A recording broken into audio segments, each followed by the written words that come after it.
కేంద్ర ఎన్నికల సంఘంపై తీవ్ర ఆరోపణలు చేశారు కాంగ్రెస్ అగ్రనేత ఎల్ఓపి రాహుల్ గాంధీ. 2023 అసెంబ్లీ ఎన్నికల సమయంలో కాంగ్రెస్ పార్టీకి పట్టున్న ప్రాంతాల నుంచి ఓటర్లను తొలగించే ప్రయత్నం చేశారని విమర్శించారు. సాఫ్ట్వేర్ను ఉపయోగించి ఫేక్ లాగిన్స్, ఫోన్ నెంబర్స్తో ఓట్లను డిలీట్ చేసే ప్రయత్నమన్నారు రాహుల్. అయితే రాహుల్ వ్యాఖ్యలు పూర్తిగా అవాస్తవమని, ఆన్లైన్లో ఓట్లు తొలగించలేమని రిప్లై ఇచ్చింది ఈసీ.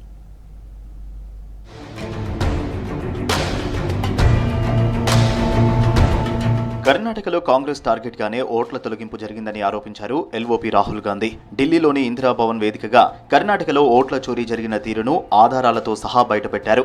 గోదాబాయి పేరుతో 12 ఓట్లను డిలీట్ చేశారన్నారు. అసలు గోదాబాయి ఏనాడు ఓట్ల తొలగింపు కోసం అప్లికేషన్ పెట్టుకోలేదని చెప్పారు. కర్ణాటకలో చాలా చోట్ల ఎస్సీ, ఎస్టీ, బీసీ ఓట్లని తొలగించారని ఆరోపించారు. ఓట్లు తొలగించేందుకు ఇతర రాష్ట్రాల ఫోన్ నెంబర్లు వాడారని చెప్పారు Rahul Gandhi. That these deletions were specifically targeting booths where the Congress party was winning. Here is example number 1, lady called Godabai. Someone created fake logins, deleted 12 voters, attempted to delete because then this was stopped. Godabai, of course, has no idea. ఓట్లను చోరీ చేసిన దొంగలను chief election commissioner Gyaneshwar Kumar కాపాడే ప్రయత్నం చేస్తున్నారని ఆరోపించారు Rahul. Centralise system ఏర్పాటు చేసి పక్కా ప్లాన్ ప్రకారమే ఓట్ల తొలగింపు జరుగుతోందని మండిపడ్డారు. ఉద్దేశపూర్వకంగానే లక్షల ఓట్లను ఈసీ తొలగించిందని ఆరోపించారు. వివిధ రాష్ట్రాల్లో ఓట్ల తొలగింపు కుట్రపూరితంగా జరుగుతోందన్నారు రాహుల్. हमें ये नहीं मालूम कि आनंद में कितने वोटर डिलीट हुए, क्योंकि इससे बहुत ज्यादा हो सकते हैं. 6000 तकरीबन 6000 पकड़े गए, उस पर इन्वेस्टिगेशन हो गया. क्या पता लगा कि फाइलिंग ऑटोमेटिकली ऑनलाइन हो रही है. मोबाइल नंबर्स कर्नाटक के नहीं यूज हो रहे, मोबाइल नंबर्स दूसरी स्टेट्स के यूज हो रहे हैं. ఓట్ల చోరీని ప్రశ్నిస్తున్న వారినే ఈసీ టార్గెట్ చేస్తోందని విమర్శించారు రాహుల్ గాంధీ. దేశవ్యాప్తంగా లక్షలాది ఓట్లు తొలగించాలని నిర్ణయించారని ఆరోపించారు. ప్రజాస్వామ్యం ఖూనీ అవుతుంటే ఈసీ నిర్లక్ష్యంగా వ్యవహరిస్తోందన్నారు. మహారాష్ట్రలోని రాజురాలో 6815 ఓటర్లను యాడ్ చేశారన్నారు రాహుల్. कि हिंदुस्तान में state after state, Lok Sabha after Lok Sabha चोरी हो रही है. तो मेरा काम सच्चाई दिखाने का है. मैं हिंदुस्तान की जनता को, हिंदुस्तान के युवाओं को सच्चाई दिखा सकता हूं, क्योंकि ये जो कॉन्स्टिट्यूशन है ये हिंदुस्तान की जनता का रखवाला है, प्रोटेक्टर है, और मैं इसकी प्रोटेक्शन कर रहा हूं.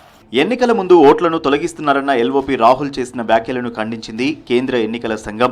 అవన్నీ తప్పుడు ప్రచారమని కొట్టేసింది. ఆధారాలు లేకుండా రాహుల్ మాట్లాడుతున్నారని మండిపడింది. ఆన్లైన్ వేదికగా ఓట్లను తొలగించడం సాధ్యం కాదని స్పష్టం చేసింది ఈసీ. ఒక వ్యక్తికి సంబంధించిన సమాచారం వారి అనుమతి లేకుండా ఏ ఓటు తొలగించడం లేదని చెప్పింది. ఆన్లైన్లో మరెవరూ తొలగించలేరని చెప్పింది.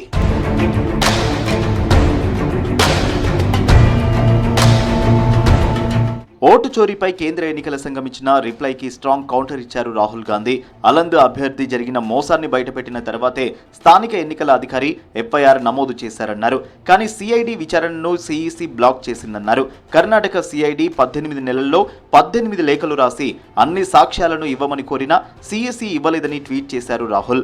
Destination IP, device ports, OTP trials వివరాలను సిఈసి దాచేసిందని ఆరోపించారు. ఓట్ చోరీ బయటపడకపోతే ఆ 6018 ఓట్లు తొలగిపోయి ఉంటే తమ అభ్యర్థి ఎన్నిక ఓడిపోయే పరిస్థితి వచ్చేదన్నారు. సిఈసి జ్ఞానేష్ కుమార్ సాకులు చెప్పడం మాని ఇప్పటికైనా కర్ణాటక సిఐడికి సాక్ష్యాలు విడుదల చేయాలని డిమాండ్ చేశారు.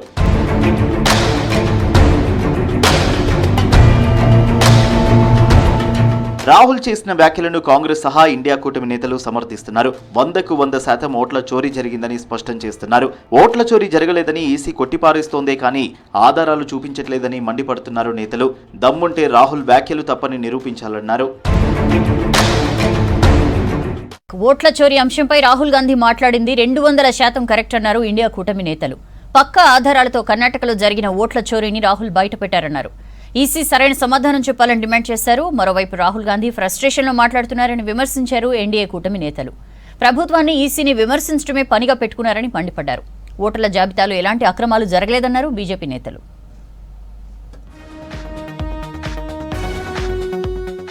ఓట్ల చోరీ ఆరోపణలతో రాహుల్ గాంధీ చేపట్టిన ఓటర్ అధికార్ యాత్రపై విమర్శలు గుప్పించారు కేంద్ర హోంమంత్రి అమిత్ షా. అక్రమ చొరబాటుదారులను రక్షించేందుకు రాహుల్ ఓట్ చోరీ యాత్ర చేశారన్నారు. బీహార్లో కాంగ్రెస్ పార్టీ గెలిస్తే ప్రతి జిల్లాలో చొరబాటుదారులు మాత్రమే ఉంటారని విమర్శించారు అమిత్ షా. यात्रा का विषय रोजगारी नहीं था, यात्रा का विषय था जो बांग्लादेश से घुसपैठिए आए हैं उनको बचाने का विषय था. ये राहुल गांधी की यात्रा घुसपैठिया बचाओ यात्रा थी. కాంగ్రెస్ అగ్రనేత ఎల్ఓపి రాహుల్ గాంధీ వ్యాఖ్యలకు కౌంటర్ ఇచ్చారు బీజేపీ లీడర్ అనురాగ్ ఠాకూర్. ప్రభుత్వాన్ని ఈసీని విమర్శించడం, తర్వాత క్షమాపణలు చెప్పడం ప్రతిపక్షాలకు అలవాటుగా మారిందన్నారు. వరుసగా ఎన్నికల్లో ఓడిపోతుండటంతోనే రాహుల్ గాంధీ ఫ్రస్ట్రేషన్ లో మాట్లాడుతున్నారని విమర్శించారు అనురాగ్. और आरोपों की राजनीति को इन्होंने अपना आभूषण बना लिया है. जब इन्हीं के लगाए गए आरोपों को ऑथेंटिकेट करने के लिए कहा जाता है तो पीठ दिखाकर भाग जाते हैं. आरोप लगाना और राहुल गांधी जी की आदत बन गई है. కర్ణాటకలోని అలంద్ నియోజకవర్గంలో సామూహిక ఓట్ల తొలగింపును బయటపెట్టినందుకు రాహుల్ గాంధీని ప్రశంసించారు ఏఐసీసీ చీఫ్ మల్లికార్జున్ ఖర్గే. ఓట్ల చోరీ చేసిన వ్యక్తులను ఎన్నికల సంఘం రక్షిస్తోందని ఆరోపించారు ఖర్గే. అలంద్ ఓట్ల తొలగింపు కేసును దర్యాప్తు చేస్తున్న సిఐడి 18 నెలల్లో 18 లేఖలు రాసిందన్నారు. ఖచ్చితమైన సమాచారంతోనే రాహుల్ గాంధీ ఓట్ల తొలగింపును పూర్తిగా బయటపెట్టారన్నారు ఖర్గే. దేశంలో ఎలక్షన్ ప్రక్రియపై కుట్ర జరుగుతోందని ఆరోపించారు కాంగ్రెస్ ఎంపీ ప్రియాంక గాంధీ. ఈసీ వ్యవహారం ప్రజాస్వామ్యాన్ని సవాల్ చేసేలా ఉందన్నారు. రాజ్యాంగం, ప్రజాస్వామ్య పరిరక్షణ కోసం అందరూ పోరాటం చేయాలని చెప్పారు. కేరళలోని వైనాడ్లో పర్యటిస్తున్న ప్రియాంక ముత్తిల్లోని పలు అభివృద్ధి పనులను ప్రారంభించారు. And it's a completely organized effort. It's very clear that the Election Commission is involved in this effort, and Rahul ji has very clearly exposed it. కర్ణాటకలోని అలంద్ నియోజకవర్గంలో జరిగిన ఓట్ల చోరీ అంశం 200% కరెక్ట్ అన్నారు డిప్యూటీ సీఎం డీకే శివకుమార్. ఓట్ల చోరీ ఒక్క అలంద్లోనే కాదు, దేశవ్యాప్తంగా జరుగుతోందన్నారు. ఎలక్షన్ కమిషన్ ఇండిపెండెంట్ గా పనిచేయాలన్నారు. కానీ పొలిటికల్ ఎజెండాగా కేంద్ర ఎలక్షన్ కమిషన్ ముందుకెళ్తోందని ఆరోపించారు DK. Because someone if asked to remove, if I asked to myself asked to remove your vote, a OTP will come to you. Again there is a big process. Again information will be there. Who received the OTP? Who gave a complaint? All this has to be examined. So the election commission is not cooperating with the investigation team. Whatever Rahul Gandhi said, it is not 100%, it is 200% is right. ఓట్ల చోరీ అంశంపై రాహుల్ గాంధీ వ్యాఖ్యలకు EC సరైన response ఇవ్వలేదన్నారు Congress senior leader Pavan Khera. కేంద్ర ఎన్నికల సంఘం response ఇవ్వకుండా తప్పుడు ఆరోపణలని తోసిపుచ్చిందన్నారు. సీఈసీ జ్ఞానేష్ గుప్తా ఓట్ల దొంగలతో చేతులు కలిపారని మండిపడ్డారు పవన్ ఖేరా. कि हमारे कैंडिडेट बीआर पाटिल ने 300 पेटिशंस लगवाई तहसीलदार के यहाँ. तहसीलदार ने उन पेटिशंस को चुनाव कार्यालय में प्रेषित किया. फिर जाकर मजबूरी में चुनाव आयोग को एफआईआर करनी पड़ी. हकीकत यह है कि एफआईआर के बाद चुनाव आयोग सीआईडी के साथ बिल्कुल सहयोग नहीं कर रहा. 18 रिमाइंडर्स के बावजूद चुनाव आयोग ने जवाब नहीं दिया सीआईडी को. ఓటర్ జాబితా నుంచి పేర్లను తొలగించేందుకు టెక్నాలజీని ఎలా ఉపయోగిస్తున్నారో రాహుల్ గాంధీ చూపించారన్నారు కాంగ్రెస్ లీడర్ సచిన్ పైలట్. ఓట్లు తొలగించడం, యాడ్ చేయడం జరుగుతుంటే ఈసీ సైలెంట్ గా ఉందన్నారు సచిన్ పైలట్. बड़े खेद की बात है. हम चाहते हैं निर्वाचन आयोग एक जांच स्थापित करे, हकीकत जानने के लिए तह तक पहुंचने के लिए कुछ कार्रवाई करे. वो सिर्फ विपक्ष को कोसने का काम कर रहे हैं और चीज़ों को छुपाने का काम कर रहे हैं. हमको वोटर लिस्ट मिले, चुनाव प्रक्रिया को पारदर्शी बनाया जाए. రాహుల్ చెప్పిన లెక్కలపై దర్యాప్తు జరగాలన్నారు NCP SCP MP Supriya Sule. రాజ్యాంగంలో ఈసీకి ఇచ్చిన హక్కులు ఎక్కడికి పోయాయని ప్రశ్నించారు. ఓట్ల చోరీ ఆందోళనకరమైన విషయమన్నారు సుప్రియా సూలే. डेटा कह रहा है ये हुआ है ना, ये कोई झूठ मूठ के आरोप तो है नहीं, तो बहुत चिंता की बात है देश के लिए और हमारे जैसे सशक्त लोकतंत्र के लिए तो बहुत बहुत दुख की और चिंता की बात. ఎలక్షన్ కమిషన్ పై రాహుల్ గాంధీ వ్యాఖ్యలు కరెక్టే అన్నారు ఎంపీ కమల్ హాసన్. రాహుల్ ఎలిగేషన్స్ తప్పైతే అవి తప్పని బీజేపీ నిరూపించాలని డిమాండ్ చేశారు Kamal Haasan. If it is baseless, why is there a complaint at all? If it is baseless and if it's a untrue thing, prove it, and they are willing to take the consequences. దేశంలో ఓట్ల చోరీపై LOP Rahul Gandhi తీగలాగుతుంటే ప్రధాని మోదీ డొంక కదులుతోందని విమర్శించారు APCC chief YS Sharmila. Congress ను దెబ్బ కొట్టేందుకు దేశంలో vote చోరీ జరిగిందని ఆరోపించారు. ఎన్నికల సంఘాన్ని గుప్పిట్లో పెట్టుకుని అధికారం కోసం మోదీ చీకటి రాజకీయం చేశారని మండిపడ్డారు. మరోసారి రాహుల్ గాంధీ హైడ్రోజన్ బాంబే పేల్చారని, వాస్తవాలను ఆధారాలతో సహా దేశం ముందు ఉంచారని ట్వీట్ చేశారు షర్మిల. సిటీలో వర్షం బీభత్సం సృష్టించింది. క్లౌడ్ బర్స్ట్ రేంజ్లో కుండపోత వాన పడింది. భారీ వర్షానికి జనజీవనం అస్తవ్యస్తమైంది. లోతట్టు ప్రాంతాలు నీట మునిగాయి. రోడ్లు, కాలనీలు చెరువుల్ని తలపించాయి. ఖైరతాబాద్, నాంపల్లి, అమీర్పేట్, ఓల్డ్ సిటీ ఏరియాస్లో ఎటు చూసినా వరదే కనిపిస్తోంది. పలుచోట్ల ఇళ్లలోకి వరద చేరడంతో తీవ్ర ఇబ్బంది పడుతున్నారు పబ్లిక్. సిటీ శివార్లలోనూ వర్షం దంచికొట్టింది. నగరాన్ని వర్షం అతలాకుతలం చేసింది. మధ్యాహ్నం వరకు మబ్బుల ఎండలు బగ్గుమన్నాయి. సాయంత్రం తర్వాత భారీ వర్షాలు కురిశాయి. దాదాపు 2 గంటల పాటు కురిసిన భారీ వర్షానికి రోడ్లు జలమయమయ్యాయి. లోతట్టు ప్రాంతాలు నీట మునిగాయి. నాలాలు, డ్రైనేజీలు ఉప్పొంగాయి. వరద రోడ్లపై ఏరులై పారింది. పలు ఏరియాలు చెరువులను తలపిస్తున్నాయి. అత్యధికంగా మేడ్చల్లో 8 సెంటీమీటర్ల వర్షం కురిసింది. బహదూర్పురాలో 8 సెంటీమీటర్లు కురిసింది. చార్మినార్, నాంపల్లిలో 6, కుత్బులాపూర్, బాలానగర్లో 4 సెంటీమీటర్ల వర్షపాతం నమోదైంది.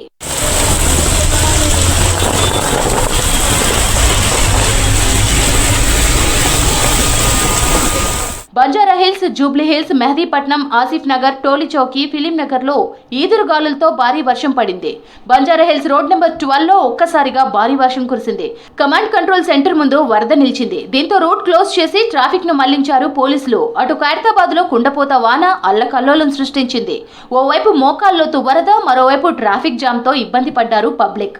ఖైరతాబాద్, పంజాగుట్ట రూట్ లో వాహనాలు బార్లు తీరాయి. అటు రాజ్భవన్ రూట్ లోనూ భారీగా ట్రాఫిక్ జామ్ అయింది.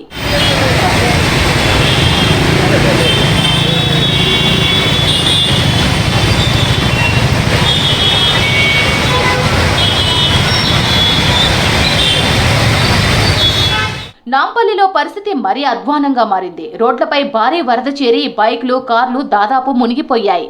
Gandhi Bhavan, assembly, MJ market ఏరియాల్లో రోడ్లు చెరువుల్ని తలపించాయి. భారీగా ట్రాఫిక్ జామ్ అయింది. హైడ్రా, జీహెచ్ఎంసీ సిబ్బంది సహాయక చర్యలు చేపట్టారు. వాహనాలను క్లియర్ చేస్తూ పబ్లిక్ కు ఇబ్బంది కలగకుండా చూశారు.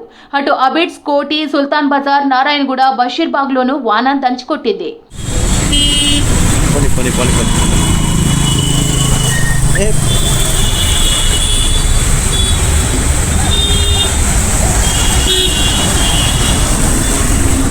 అమీర్పేట్లో భారీ వర్షం కురిసింది. వర్షంతో పాటు ఎగువ ప్రాంతాల నుండి వచ్చే వరదతో గాయత్రి నగర్ నీట మునిగింది. స్థానికుల ఫిర్యాదుతో అక్కడకు చేరుకున్న హైడ్రా సిబ్బంది వరద నిలవకుండా మ్యాన్ హోల్స్ క్లీన్ చేశారు, పూడిక తొలగించారు. గాయత్రి నగర్ తో పాటు మాదాపూర్లోని అమర్ సొసైటీ, బాగ్లింగంపల్లిలోని శ్రీరామ్ నగర్ కూడా ముంపునకు గురయ్యాయి. ఆయా ప్రాంతాల్లో వరద సహాయక చర్యలను పరిశీలించారు హైడ్రా కమిషనర్ రంగనాథ్. వరద ముంపు రాకుండా చర్యలు తీసుకుంటామని చెప్పారు.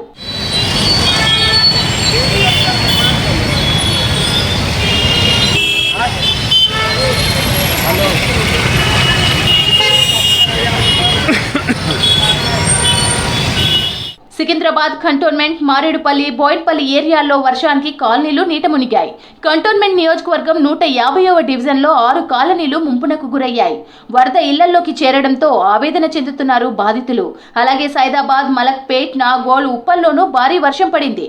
వనస్థలిపురంలో వర్షానికి తోడు రోడ్లపై గుంతలతో వాహనదారులు తీవ్ర ఇబ్బంది పడ్డారు.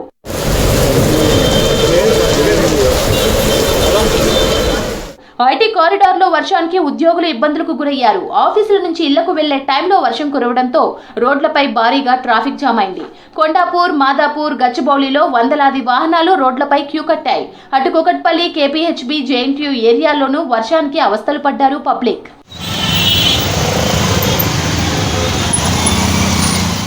ఓల్డ్ సిటీని భారీ వర్షం ముంచెత్తింది. చాంద్రయానగుట్ట, ఫలక్నుమా, సంతోష్ నగర్, కాంచన్ బాగ్, బండ్లగూడ, ఛత్రినాక సహా తదితర ప్రాంతాల్లో భారీ వర్షం కురిసింది. ఛత్రినాకలో రోడ్లు చెరువుల్ని తలపించాయి. పలువురు స్థానికులు వరదలో చిక్కుకోవడంతో జేసీబీతో సేఫ్ ప్లేస్ కు తరలించారు రెస్క్యూ సిబ్బంది. స్కూళ్ల నుంచి వెళ్లే విద్యార్థులు ప్రమాదకర స్థితిలో వరద దాటుకుంటూ ఇళ్లకు చేరారు.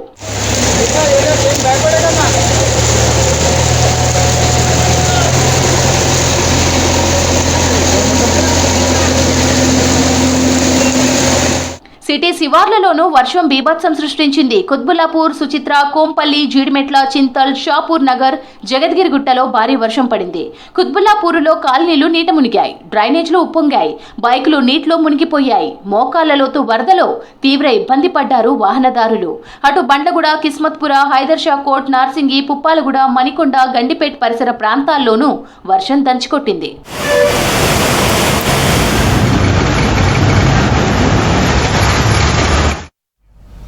ఎడ్యుకేషన్, టెక్నాలజీలో తెలంగాణ రాష్ట్రానికి సాయం చేయడానికి తాము సిద్ధంగా ఉన్నామన్నారు Britain high commissioner Linda Cameron. CM Revanth రెడ్డితో భేటీ అయిన ఆమె కీలక విషయాలపై చర్చించారు. మూసీ రివర్ ఫ్రంట్ ప్రాజెక్టులో యూకే కంపెనీలు భాగస్వామ్యం కావాలని రేవంత్ కోరారు. దీనిపై యూకే హై కమిషనర్ సానుకూలంగా స్పందించారు. ఇటు ఢిల్లీ వెళ్లిన Revanth Reddy public forum of India వార్షిక సదస్సుకు హాజరు కానున్నారు.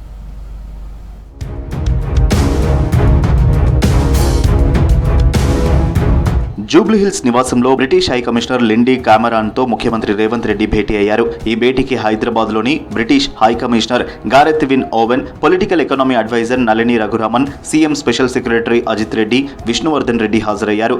యూకే ప్రభుత్వం ప్రతిష్టాత్మకంగా అందించే చెవెనింగ్ స్కాలర్షిప్ కో-ఫౌండింగ్ ప్రాతిపదికన తెలంగాణ మెరిట్ విద్యార్థులకు అందించేందుకు లిండీ కామెరాన్ అంగీకరించారు.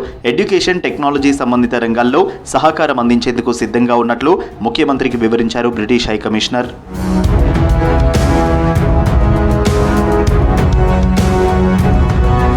యూకే యూనివర్సిటీలలో చదువుకునే తెలంగాణ విద్యార్థుల సౌకర్యార్థం హైదరాబాద్ నుంచి అక్కడి వర్సిటీలు ఆపరేట్ చేసేలా చూడాలని కోరారు ముఖ్యమంత్రి రేవంత్ రెడ్డి. ఈ సందర్భంగా తెలంగాణలో తీసుకురాబోతున్న కొత్త ఎడ్యుకేషన్ పాలసీ డ్రాఫ్ట్ను బ్రిటిష్ హై కమిషనర్కు వివరించారు. రాష్ట్రంలోని ప్రభుత్వ ఉపాధ్యాయులు, ప్రొఫెసర్లకు ట్రైనింగ్ అందించేందుకు సుముఖత వ్యక్తం చేశారు. మూసీ రివర్ ఫ్రంట్ అభివృద్ధిలో బ్రిటిష్ కంపెనీలు భాగస్వామ్యులు కావాలని సీఎం కోరారు. జీసీసీ, ఫార్మా, నాలెడ్జ్ అకాడమీ విభాగాల్లో పెట్టుబడులకు ముందుకు రావాలని కోరారు. దీనికి British high commissioner Lindy Cameron సానుకూలంగా స్పందించారు.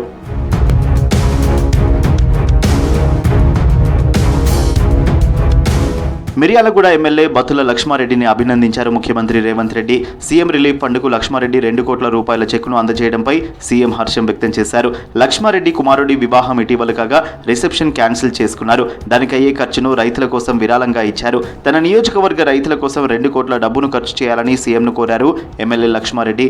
1,00,000 మంది రైతులకు ఒక్కో యూరియా బస్తా ఫ్రీగా ఇవ్వాలని విజ్ఞప్తి చేశారు.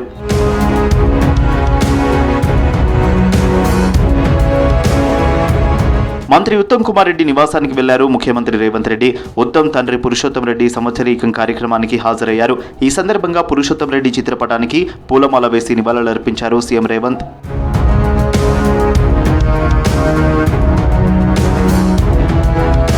సాయంత్రం ఢిల్లీ బయలుదేరి వెళ్లారు రేవంత్ రెడ్డి. ఢిల్లీలో ఇవాల్టి నుంచి పబ్లిక్ ఫోరం ఆఫ్ ఇండియా వార్షిక సదస్సు జరుగుతోంది. 2 రోజుల సదస్సుకు భాగస్వామ్య రాష్ట్రంగా తెలంగాణ ఉంది. రేపు విజన్ తెలంగాణ రైజింగ్ అనే అంశంపై ప్రత్యేక చర్చ జరగనుంది. చర్చలో సీఎం రేవంత్ పాల్గొననున్నారు. ఎల్లుండి కూడా ఢిల్లీలోనే ఉండనున్న రేవంత్ రెడ్డి అధిష్టానం పెద్దలతో కీలక భేటీ కానున్నారు.